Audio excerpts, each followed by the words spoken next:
beses ko ba kailangan sabihin sa'yo? Chapter closed na yun. Bakit ba ayaw mong maniwala sa akin? Kasi hindi ako tanga.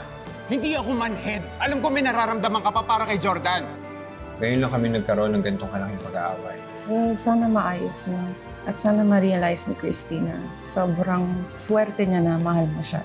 Kasi baka pagsisihan niya kung papakawalan kayo. Kahit walang third party, sigurado iiwanan ka kung hindi ka magbabago ng ugali. Ikukurutin ko kaya yung pasmado mong dila, ha? Eh, gusto mo i-blower kaya kita? Para naman matikman mo, lipanin niyang masamang ugali. Ano pa? Pakawalan mo ako dito. Alam ko gagawin ko. Alam ko first aid dyan. Sige ka, mamamatayan si Alakdan. Narinig ko po kasi yung conversation yun ni Sir Leon earlier. What's your point? May feelings pa rin kayo kay Sir Leon. And sa akin lang po, kung mahal niyo pa rin siya, I don't think there's anything wrong kung gusto niyong maging kumpleto ulit yung pamilya niyo, lalo na may anak kayo. I'm sorry. I'm so sorry. I don't know what's gotten into my head. I apologize for speaking my mind. I didn't mean to meddle with your personal life, HNR.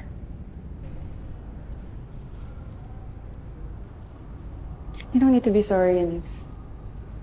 Alam ka naman na sinasabi mo to kasi you care for me, maybe. Pero na-curious ako sa sinabi mo. You think I still have feelings for Leon? It's okay, huwag ka matakot. I want you to be honest with me. Just say what you think.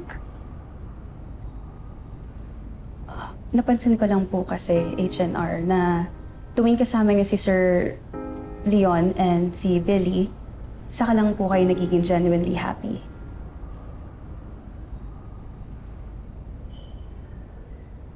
Think so? Yes.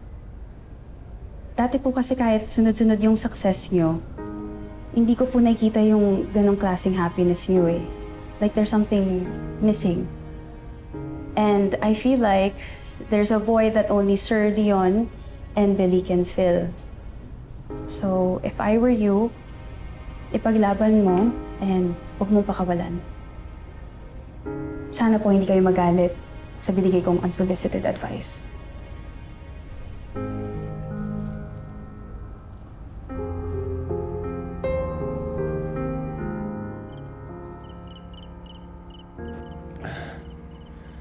Salamat nga pala kanina.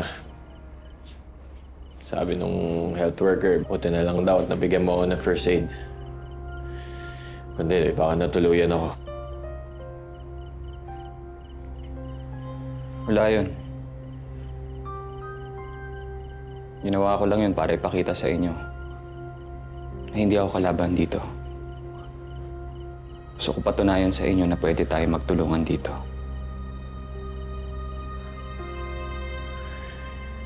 Buti na lang pala, hindi ka namin tinuluyan. Kaya ng utos si Shaira. Malaki pala pakinabang mo.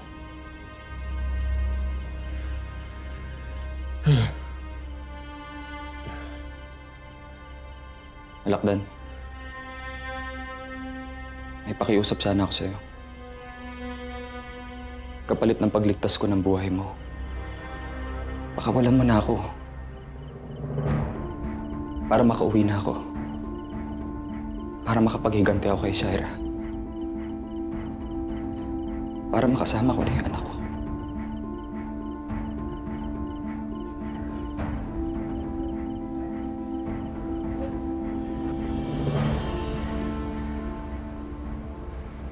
Hala.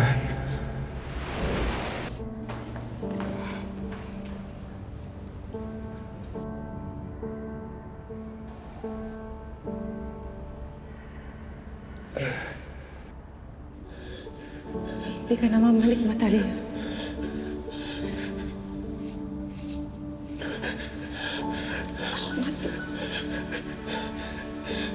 Pinagloko sa akin, Luana.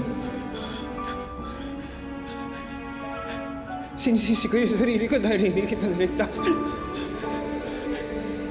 Hindi ko matingnan si Billy dahil nung nakikita niya ako. Nakukonsensya ako sa kanya dahil hindi kita naligtas. Tapos buhay ka ngayon.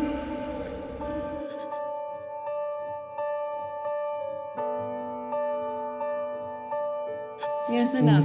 Laban yan, laban lang. Ayos ka na, yan. I'm so proud of you. Yan, ayos ka na.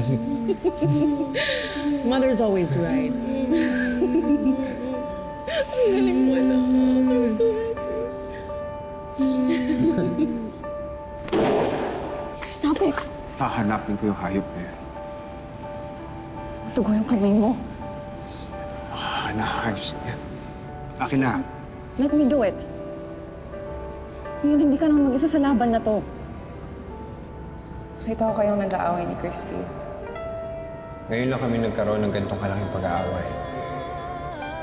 Napansin ko lang po kasi, HNR, na tuwing kasama niya si Sir Leon and si Billy, saka lang po kayo nagiging genuinely happy.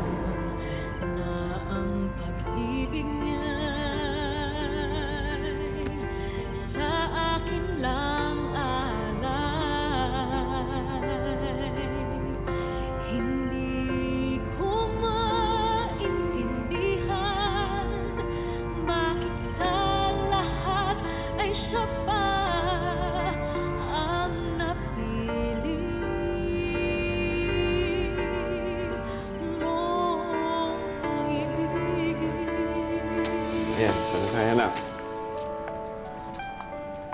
I don't mean to impose, pero pwede kaya magstay doon sa condo ko na hindi pa ginagamit masyado.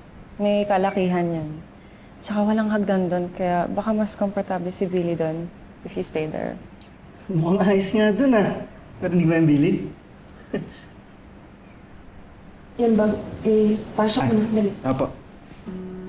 Hala, salamat na lang dun sa alok mo. Pero maalagaan naman namin si Billy dito. Saka hindi ako pwede umalis dito dahil nandito yung trabaho ko eh. Dito yung talya.